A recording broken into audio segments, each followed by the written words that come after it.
Hi, my name is Dave Sheets, President of Christian Writers Guild and BelieversPress. John Gager from Moody Broadcasting asked me to spend a few minutes today with you talking about ebooks and self-publishing. But first, let me tell you a little bit about who I am. I've been in the industry, the publishing industry, for the last 18 years. For some of that time, I spent time with three different companies actually: Tyndale House Publishers, Multnomah Publishers, and Harvest House Publishers. I've also spent a couple of years as head of sales and marketing for STL Distribution here in the U.S. And for the last 4 years, spent a lot of my time working specifically in the production side of the business with printing and print on demand. And what this has done is it's allowed me to have a very unique background in the industry, which has now led to my roles with both Christian Writers Guild and Believers Press. So let me tell you a little bit about what's happening within the self-publishing industry today.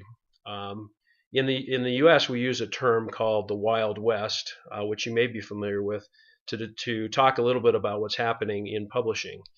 10 years ago, the only publishing that was really happening, the only model in the publishing industry was the traditional publishing model. Today, you find two distinct models in publishing, both the traditional side as well as the self-publishing side.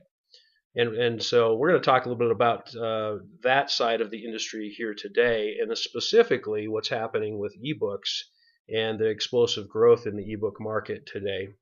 So first, let's start with a question that I think is an obvious question to ask, and that is, what is an ebook?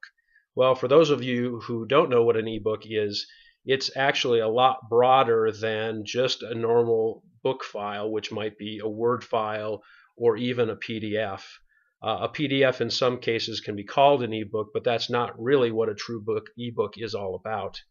There are two types of files that are created today in the ebook world. One is called the Moby file, and one is called the EPUB file.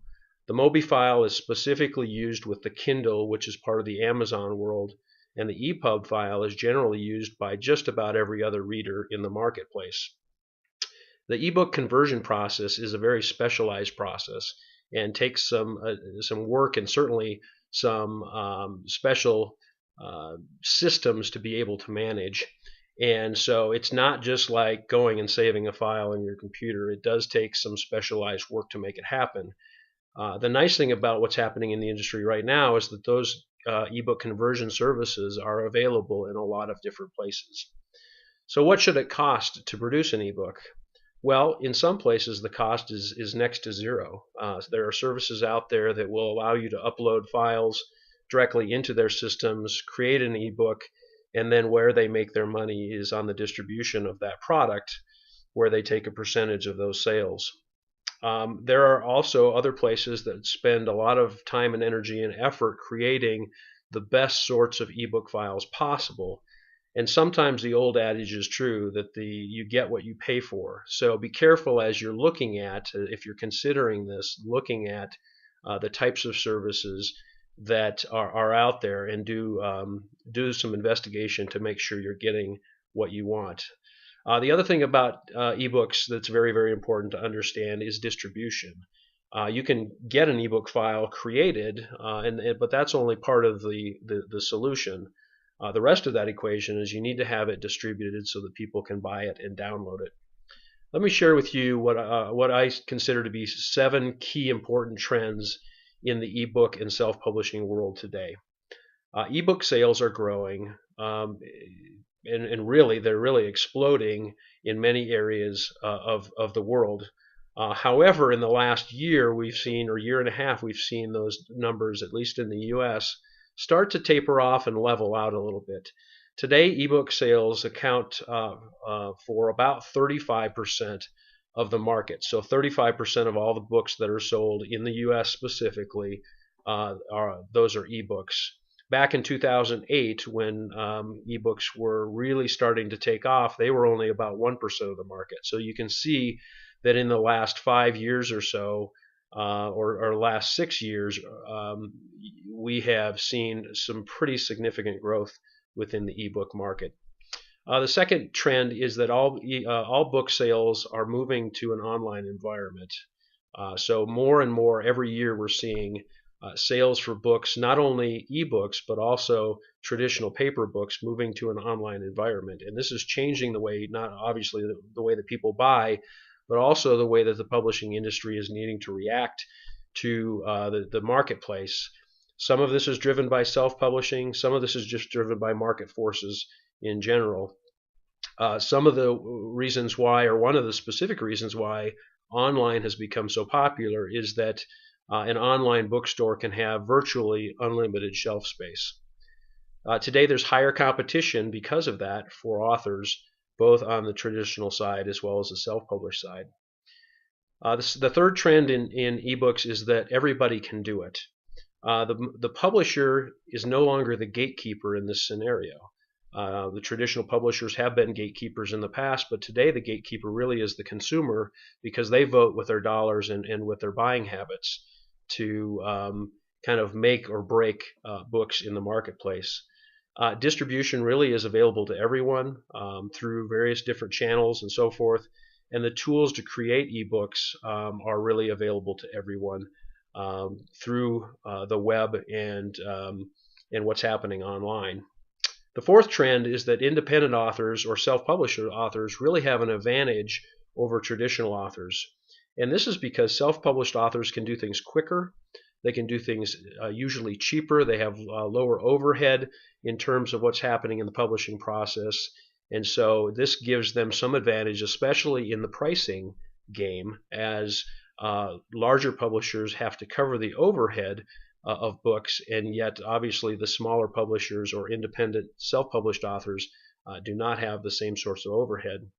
Another interesting thing about self-publishing a book is you have a lot more opportunity to test different things or test different messages, whereas a traditional publisher typically needs to stick with one message at a time, and just because of the overhead that they have in their system. The fifth trend is really that self-published fiction, for example, has almost crossed that tipping point of 50% sales. So right now, Christian fiction in particular is about 45% of the market, whereas 55% is still paper. The interesting thing about the ebook phenomenon, though, on the nonfiction side, is that only 20% of the ebooks that are being sold, or 20% of the sales of nonfiction are ebooks, whereas 80% are paper. And so if you're a fiction author, specifically, this particular genre of publishing is important to investigate. Nonfiction will continue to move that direction, but it's not certainly as high yet as the fiction is. The sixth trend that I want to point out is especially important to you that are listening here, and that is it's much easier to be global with ebooks than it is with paper books. Of course, that is helped by the online environment, helped by the fact that most ebooks are sold online. But in many countries, what we're seeing with the industry data is that the ebook market has jumped over even some of the ebook readers that are out there, and many ebooks are being read actually on cell phones. And so this may be something that you're seeing as well, but it is something that is helping the global market to grow probably at a faster pace than what's happening here in the US right now. Ebooks are, of course, cheaper to produce than paper books because of the printing costs. They're easier to distribute because of electronic media and so forth. The U.S. market certainly is the largest market for ebooks today, but that's going to rapidly change in the next couple of years, according to the experts in the industry.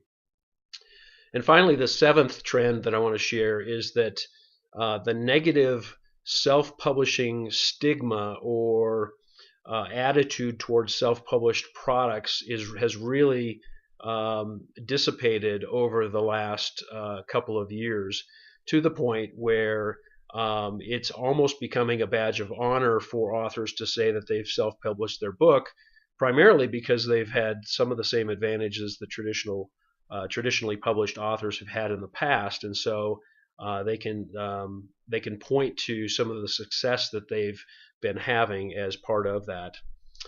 Finally, I just want to close with 3 recommendations for new authors, especially in this new world of self-publishing, this world of ebooks, and so forth. Number 1, I just encourage authors every day that I talk to do their homework. As I said before, this is kind of the Wild West, or the I don't know a better way of describing it, but the Wild West of publishing today. And unfortunately, there's a lot of services out there that are not very high quality.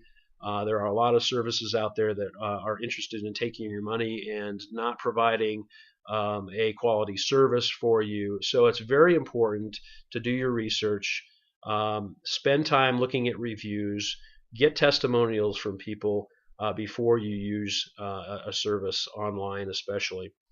The second recommendation that I give every new author is that this is a business, and as such, authors need to become business people. At the very early stages of a project, I always recommend an author spend time building a very simple business plan or a marketing strategy around where they're trying to go with their book. Who's the target market? Where are they trying to sell it? How many books do they need to sell? What does the price point need to be? All of those types of decisions early in the process will play into helping an author understand the type of book that they're trying to produce. Authors have 2 choices. They can either give books away or sell books. And typically, if you want to sell books, you need to have a plan. And finally, the third recommendation that I give to new authors is that authors need to produce a quality product. Self-publishing used to be known as a place for lower quality product, and that's an unfortunate place to be for authors. So the only way to overcome that is for self-published authors to create quality product, and it starts in 2 different areas. The cover is very, very important. Having a professional cover will help an author sell a book. The second area is in the editing. Having professional editing done on a project will not only help to sell it the first time, but will help to sell it to all of the other people that a satisfied customer will tell about their project. So again, the 3 recommendations: do your homework, build a business model, and for authors that are doing this and considering self-publishing, make sure that you're doing high quality work. Thanks for allowing me to talk with you for a few minutes. Again, my name is Dave Sheets, president of BelieversPress. If you have questions for me or would like to see more information about what we do, there are 2 websites that you can log into. Number 1 would be BelieversPress.com, and the second would be ChristianWritersGuild.com. Thank you.